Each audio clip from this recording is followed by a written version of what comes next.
Assalamualaikum warahmatullahi wabarakatuh.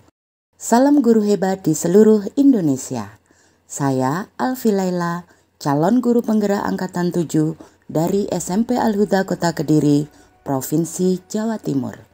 Pada video kali ini, saya akan memaparkan tentang demonstrasi kontekstual modul 1.1 terkait filosofi pemikiran Ki Hajar Dewantara, pendidikan yang berpihak pada murid serta implementasinya di sekolah saya. Menurut Ki Hajar Dewantara, tujuan pendidikan adalah menuntun segala kekuatan kodrat yang dimiliki anak agar ia mampu mencapai keselamatan dan kebahagiaan yang setinggi-tingginya baik sebagai seorang manusia maupun sebagai anggota masyarakat. Sedangkan Merdeka Belajar sebagai gagasan pemikiran Ki Hajar Dewantara yang membebaskan guru dan murid untuk berekspresi, berinovasi, dan dapat menentukan pembelajaran yang bebas, aman, dan nyaman.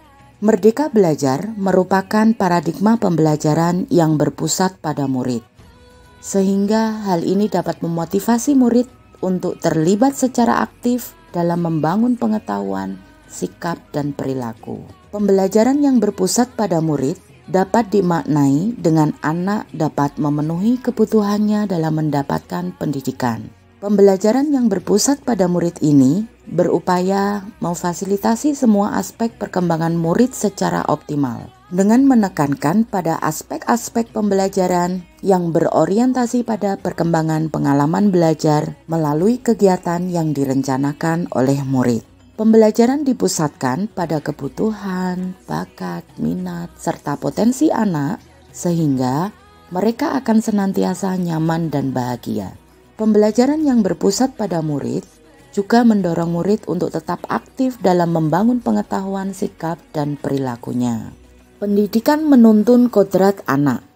Pendidikan hanya dapat menuntun tumbuh dan hidupnya kekuatan kodrat yang ada pada anak agar dapat memperbaiki lakunya. Bukan dasarnya hidup dan tumbuhnya kekuatan kodrat anak. Kodrat keadaan terbagi menjadi dua, yaitu kodrat alam dan kodrat zaman. Kodrat alam ini berkaitan dengan sifat dan bentuk lingkungan di mana anak itu berada. Sedangkan kodrat zaman ini berkaitan dengan isi dan irama. Pada kodrat alam, seorang pendidik harus mampu mengenali kodrat alam anak agar mampu memberikan tuntunan yang sesuai dalam membentuk karakter anak dan menghasilkan pembelajaran yang merdeka dengan mengutamakan kearifan lokal dan sosial budaya masyarakat. Bila melihat dari kodrat zaman, pendidikan era sekarang menekankan pada kemampuan anak untuk memiliki keterampilan abad 21, yaitu keterampilan 4C, Critical Thinking, Communication, Collaboration, and Creativity. Pendidik harus mampu mengembangkan pendidikan sesuai dengan perkembangan zaman pada saat ini. Tentunya dengan tidak meninggalkan norma-norma dan nilai kebudayaan bangsa dan masyarakat Indonesia.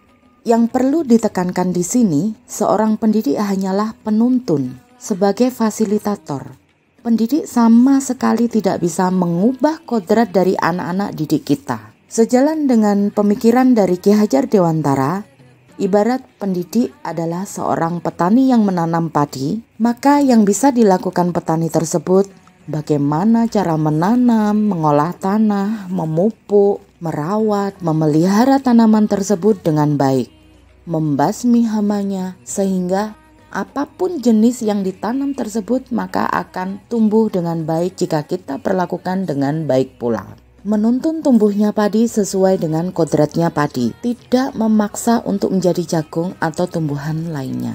Selanjutnya, pokok dari pemikiran Ki Hajar Dewantara yaitu trilogi pendidikan. Ing ngarsa sung tulodo, di depan memberi teladan. Benar bahwa peran guru sangatlah besar dalam memberikan teladan pada anak. Ing madya mangun karso, di tengah memberikan semangat. Dalam hal ini, guru berada di tengah-tengah murid untuk memberikan motivasi serta bisa menjadi sahabat anak untuk tumbuh dan berkembang. Dan Tutwuri Handayani di belakang memberikan dorongan. Guru harus bisa memberikan dorongan dan arahan dalam mengembangkan bakat dan minat sesuai dengan potensi yang dimiliki murid. Nah, berikut ini adalah beberapa contoh implementasi di sekolah yang menerapkan filosofi pemikiran Ki Hajar Dewantara. Untuk penumbuhan karakter, kami membiasakan 5S: senyum, salam, sapa, sopan, dan santun. Pembiasaan 5S ini dari anak kepada guru, sehingga mereka akan terbentuk budi pekertinya yang sopan dan santun. Kemudian, setiap Senin minggu pertama dan minggu ketiga diadakan upacara bendera. Sedangkan setiap Senin minggu kedua dan keempat bergantian istighosah dan tahlil yang dipimpin oleh anak-anak itu sendiri. Setiap Jumat ada senam pagi di lapangan dipimpin oleh anak-anak OSIS. Nah, setelah selesai senam pagi ada program gemayur gerakan makan sayur. Kemudian Jumat berkah berbagi kepada warga sekitar sekolah yang kurang mampu. Berbagi ini bisa berupa nasi kotak, sembako, minuman, snack, sayuran. Diprogramkan setiap 1 bulan sekali dan untuk bakso 1 tahun sekali. Kegiatan ini bisa menumbuhkan karakter peserta didik untuk membangun empati. Anak-anak bisa merasakan kesulitan apa yang dirasakan oleh orang lain dan bisa menumbuhkan sikap untuk saling menolong. Kemudian penumbuhan karakter berikutnya adalah pemilihan ketua OSIS. Dimulai dari para calon kandidat paslon orasi ilmiah, unjuk bakat, proses pemilihan ala KPU yang sesungguhnya, penghitungan suara, pengumuman ketua OSIS terpilih, pelantikan OSIS sampai pada tahap LDK, latihan dasar kepemimpinan. Nah, serangkaian kegiatan ini dapat menumbuhkan karakter peserta didik dalam berorganisasi dan bermusyawarah. Melalui program sekolah Teaching of Parents Program, jalan kreasi, lomba bazar, pameran hasil karya siswa, semuanya dimaksudkan untuk menumbuhkan karakter peserta didik untuk tetap aktif dalam berkreasi, berinovasi, menciptakan suatu produk yang punya nilai jual tinggi dan bermanfaat, meskipun itu dari limbah bekas. Kemudian pembiasaan religius. Selanjutnya kegiatan di sekolah kami yang sudah menerapkan ide atau gagasan dari pemikiran Ki Hajar Dewantara di bidang religius adalah adanya pembiasaan sholat duha, zuhur, dan asar berjamaah. Mengikuti semua kegiatan PHBI seperti peringatan Isra Mi'raj, Maulid Nabi, Pondok Ramadan. Kemudian pembiasaan membaca Al-Quran sebelum pembelajaran jam pertama dimulai. Pembiasaan berlatih memimpin istighosah dan tahlil bersama. Praktik wudhu sebelum sholat. Bagi anak-anak perempuan yang sedang uzur tidak sholat tetap dikoordinir untuk berzikir bersama dan melantunkan sholawat Nabi. Bagi para siswa yang melanggar tata tertib sekolah pun juga diberikan sanksi edukatif sebagai bentuk disiplin budaya positif dengan melakukan terapi di klinik rohani sekolah. Di sini, pendidik berusaha menanamkan nilai karakter dan budi pekerti yang baik pada anak. Karakter yang diharapkan agar anak mendapatkan keteladanan, tuntunan pengajaran, dan juga bisa menumbuhkan kesadaran beribadah sebagai suatu kebutuhan dan kewajiban individu. Selain itu juga pengalaman nyata dalam menumbuhkan karakter yang baik. Jadi, ketika mereka sudah lulus dan membaur di masyarakat, mereka sudah mempunyai bekal atau pondasi keagamaan yang kuat. Kemudian pada bidang pengembangan bakat dan seni, sesuai dengan konteks sosial budaya di daerah Kota Kediri, anak-anak juga dikenalkan dengan budaya khas Kota Kediri, mulai dari kesenian tari tradisional. Di sini guru berperan menuntun peserta didik sesuai dengan bakat, minat, potensi, dan kebutuhan yang dimiliki peserta didik melalui bimbingan dan kegiatan ekstrakurikuler. Dalam kegiatan pembelajaran di kelas, guru memberikan kebebasan kepada anak untuk membangun pengetahuannya, sehingga mereka bisa terlibat secara aktif dalam membangun pengetahuan, sikap, dan perilakunya. Hal ini dilakukan baik di dalam kelas maupun di luar kelas, sehingga siswa bisa berperan sebagai student center, subjeknya bukan objek pembelajaran. Selain itu, juga mengembangkan pembelajaran yang bervariatif dengan memanfaatkan teknologi dan potensi alam sekitar berdasarkan karakteristik peserta didik serta mengaitkan dengan kehidupan nyata.